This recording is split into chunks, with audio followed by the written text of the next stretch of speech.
Boom shakalaka, pretty good start to Q4. Why October may be a disappointment, but the end of the year is bound for some fireworks. Stay tuned.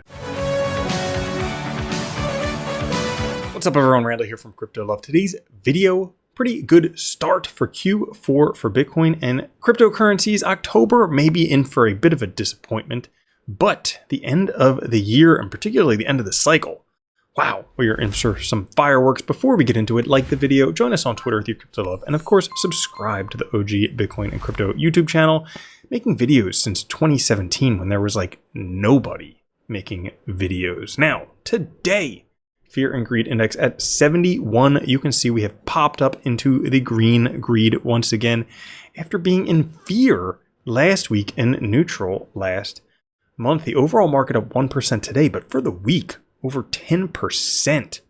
Bitcoin at 122, Ethereum at 44.90, XRP 299, BNB 1150, Solana 229, Dogecoin 25 cents, Tron 34 cents, and Cardano 84 cents. Now, Bitcoin just continuing in this ascending wedge above all of the important moving averages right now. But you can see right here coming up very close to previous all-time high territory right there. Let's see if we can break through this time, or if it'll just be another brutal rejection for Bitcoin. Now, as of right now, we have had a pretty good start to Q4, up 10% for the week. That's pretty phenomenal.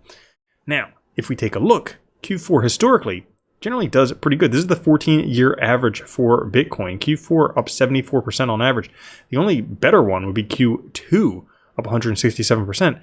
But that is basically based on a couple of years when that happened, Q3 being the worst and Q1 falling somewhere in the middle. So generally one of the better quarters for Bitcoin. October, though, well, we may be in for a bit of a disappointment. So historically, the stronger the Bitcoin performance through the first 9 months, the stronger October tends to be. This year, October has historically amplified prior momentum. So when year-to-date returns are high, October pushes higher. When year-to-date is weak, October stays muted. So for 2025, this year, from January to September, up 20%. This is the weakest bull market year ever. Ouch, that really stings. Which suggests October could also be weak compared to prior years. Still, history suggests October could add anywhere from 7% to 31%, putting targets in the $122,000 to $149,000 range. So there's a possibility that with price being 122 right now, we've already hit the highs for October, traditionally called Rocktober, with still another 27 days left in the month. There is also a possibility it could go up another $28,000 or so, or maybe, things will be different this year. As a matter of fact, things are starting to look different. Shares of long-term holders are rising once again. These are the Bitcoin Realized Cap UTXO age bands. You can see this is starting to rise once again. Historically, these rise at bottoms. So you're telling me $122,000 is a bottom for Bitcoin? That's pretty interesting. Stay tuned because we got some other cool charts coming up like that. But right now, if we take a look at 2025, above these bands, the bull market support band right now, very similar to what we saw in 2020, where we had wave 1, 2, 3, 4, 5, and then continues on to wave 6.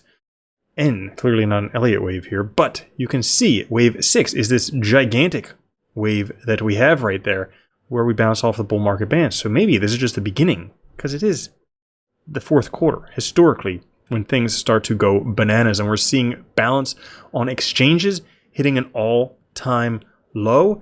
Now, does this necessarily mean price is going to go up? But no. But once there's an inciting event where people start trying to buy and there's just not any available on exchanges, that's when it affects the price. Taking a look at the stock RSI, we're seeing it go up once again, similar to what we saw previously. Should we hit that same trend line, we'd be looking about $150,000, $160,000 right there.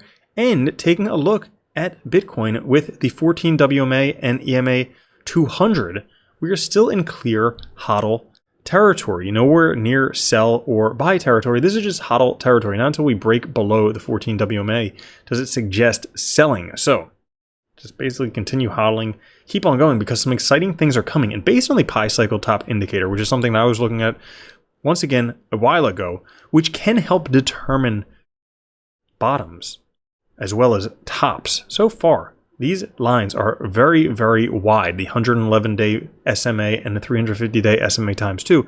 These are very, very wide, particularly after halving. Generally, they get narrow, like you can see right here and here.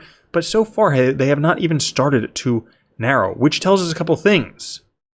It tells us we're nowhere near the top, should history rhyme. So it may not be a 4-year based cycle anymore. That may be broken this cycle. On weekly candles, maybe should Bitcoin hit the same top, we'd be again looking at $150,000 territory. And if we take a look at the Bitcoin price forecast tools, this one metric suggesting a Bitcoin cycle top well over $260,000. Maybe by the end of the year, maybe later by next year.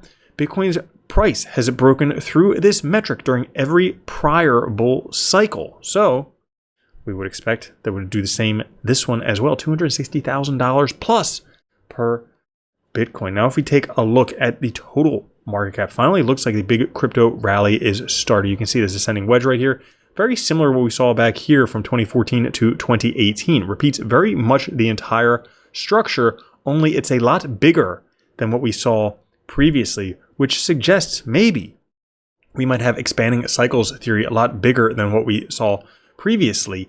And with 2015 to 2018 cycle ending with parabolic rally for altcoins, also the 2018 to 2021 cycle ending with parabolic rally for altcoins.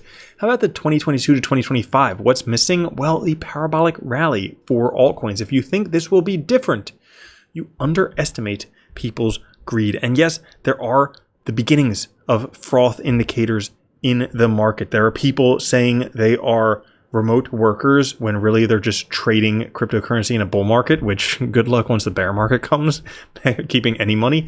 There's other indicators as well. People going crazy for this live streaming on pump.fun. So all of these things starting to signal things are about to get crazy frothy.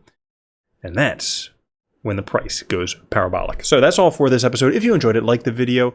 Also, check out some of our shorts. I will catch you next time. Have a good one. Love you. Peace. Boom. Shakalaka. If you don't think Bitcoin's going to $1 million a coin and then $10 million a coin, you're already a loser. From now on, if you don't own Bitcoin, you're a moron.